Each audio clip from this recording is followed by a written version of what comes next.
Good morning teachers. இன்றைக்கி special dead எக்ஸாமுக்காக social questions இப்போ சிந்துவெளி நாகரிக மக்கள் வணங்கிய முதன்மை பெண் தெய்வம் தாய் தெய்வம், மதர் காடஸ். மனித வரலாற்றின் பழமையான கற்காலம் முதல் இக்காலம் வரை வரலாற்றின் தந்தை ஹெரோடட்டஸ். தென்னிந்தியாவின் தன்னாட்சி இயக்கத்தை தொடங்கியவர் யார்? அன்னி பெசன்ட். குப்த வம்சத்தை நிறுவிய அரசர். புகழ்பெற்ற எல்லோராவில் உள்ள கைலாச நாதர் குடைவரை கோயில் கட்டிய அரசர் முதலாம் கிருஷ்ணன். முகலாய வம்சத்தை இந்தியாவில் தோற்றுவித்தவர் பாபர். சிவாஜியின் அமைச்சரையில் எவ்வாறு அழைக்கப்பட்டது? எத்தனை? அஷ்டபிரதான். தென்னிந்தியாவின் ஜான்சி ராணி நம்ம வேலு நாச்சியார். வேலூர் சிப்பாய்கள் எப்போ நடந்தது? சிப்பாய் புரட்சி 1806. சுயராஜ்யம் எனது பிறப்புரிமை பாலகங்காதர திலகர். காந்தியடிகளுடைய உப்பு சத்தியாகிரகம் 1930. ராஜாஜி எங்கே நடத்தினார்? வேதாரண்யத்தில். நேதாஜி சுபாஷ் சந்திர போஸ் உருவாக்கிய இராணுவத்தின் பெயர் INA, இந்திய தேசிய இராணுவம். தமிழ்நாட்டின் வைகாசி விசாகத்தன்று சுயமரியாதை இயக்கம் எந்த ஆண்டுனா 1925. அடுத்தது புவியியலில் பார்ப்போம். இந்தியாவின் மிக பழமையான மடிப்பு மலைத்தொடர் ஆரவள்ளி. தீபகற்ப இந்தியாவின் மிக நீளமான ஆறு கோதாவரி. இந்தியா பருத்தி விளைச்சலுக்கு கரிசல் மண். பருத்தினாலே கரிசல். இந்தியாவின் நெற்களஞ்சியம் சிந்து-கங்கை சமவெளி. தமிழகத்தில் காவேரியினுடைய படுகை நெற்களஞ்சியம் எனப்படுகிறது. உலகிலேயே மிக நீளமான அது ஹிராக்குட் அணை. இந்தியாவின் மான்செஸ்டர் மும்பை. இங்கே பாருங்கள், இந்தியாவின் மிக நீளமான தேசிய நெடுஞ்சாலை NH-44 ஸ்ரீநகர் முதல் கன்னியாகுமரி வரை. தமிழ்நாட்டின் மிக உயரமான சிகரம் தொட்டபெட்டா. எத்தனை அடி உயரம்? 2633. பின்னடையும் பருவக்காற்று அக்டோபர் முதல் டிசம்பர் வரை.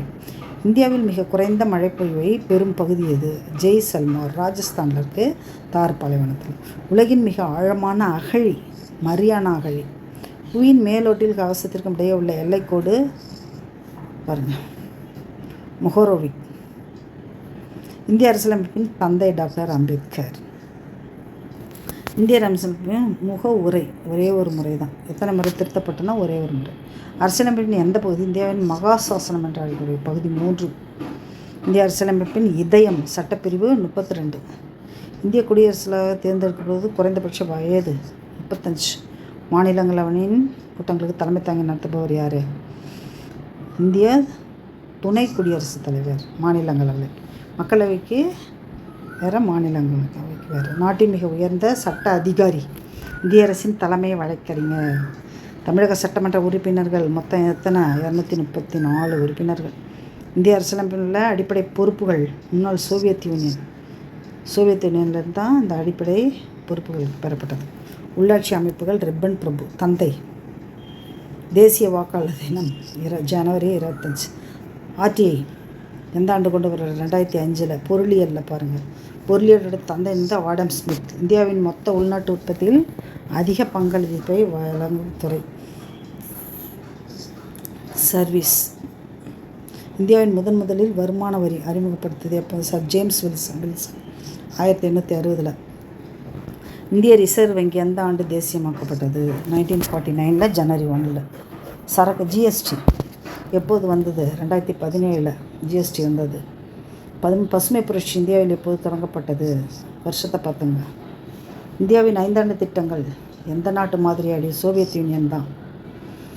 திட்டக்குழுவிற்கு மாற்றாக கொண்டு வரப்பட்டது நிதி ஆயோக்.